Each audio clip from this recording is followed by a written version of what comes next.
बीड जिल्ह्यात गेल्या 3 दिवसांपर्यंत एकूण 2 लाख शेतकऱ्यांनीच केवळ पीक विम्यासाठी अर्ज केलेले आहेत। गत वर्षी या कालावधीपर्यंत तब्बल 11 लाखांपर्यंत अर्ज आलेले होते। मात्र ही संख्या मोठ्या प्रमाणात घटल्याचं पाहायला मिळतंय। गेल्या वर्षी नुकसान होऊन देखील शेतकऱ्यांना पीक विम्याचा फायदा मिळालेला नव्हता।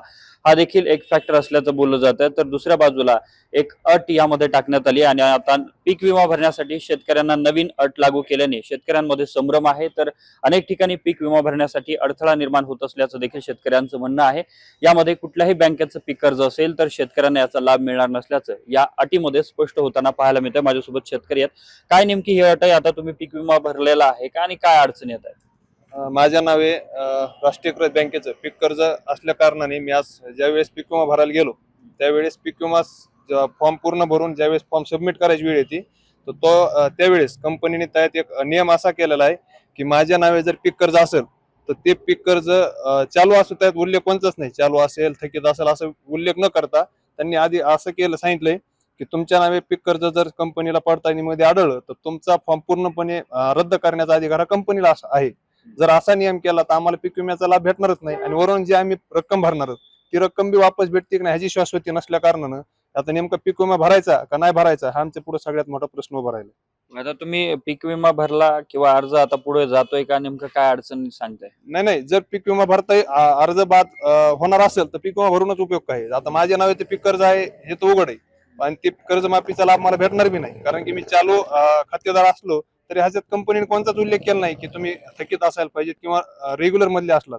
आता मी पीक विमा भरला तर पीक विमा भरून जी काही रक्कम मी पीक विम्याची भरणार आहे ती रक्कम माझी अर्ज बाद झाल्यामुळं ती उपयोगातच येणार नाही। मग नेमकं भरायचा का नाही हाच प्रश्न आहे ना आमच्या पुढे।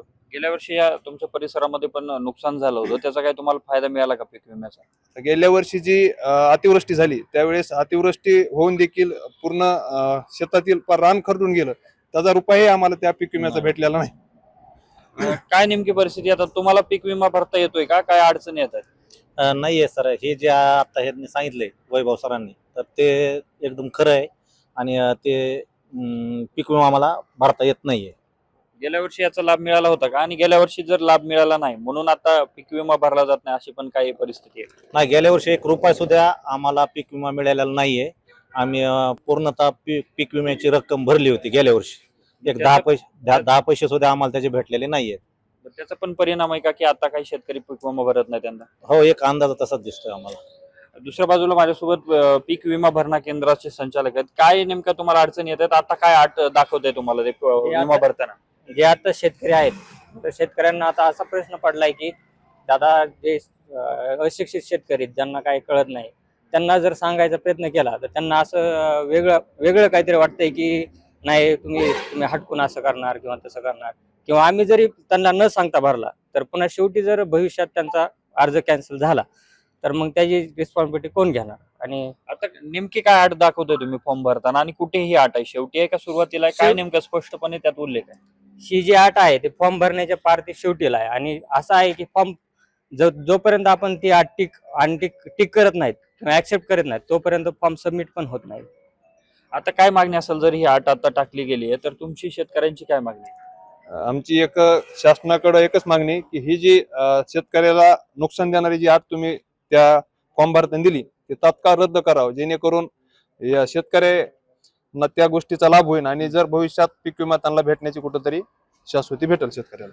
नक्कीच बीड जिल्ह्यात गेल्या वर्षी ज्या शेतकऱ्यांनी पीक विमा भरला त्यांना गेल्या वर्षी तर लाभ मिळाला नाही, मात्र या वर्षी पीक विमा भरण्यासाठी गेल्याच्या नंतर एक जाचक अट यामध्ये टाकल्याचं शेतकऱ्यांकडून सांगितलं जात आहे आणि ही अट आता तात्काळ रद्द करावी जेणेकरून शेतकऱ्यांना पुढे येणाऱ्या काळामध्ये त्याचा फायदा होईल अशा प्रकारची मागणी शेतकऱ्यांकडून केली जाते। कॅमेरा पर्सन प्रमोद सम, अशोक काळकुटे, TV9 मराठी, बीड।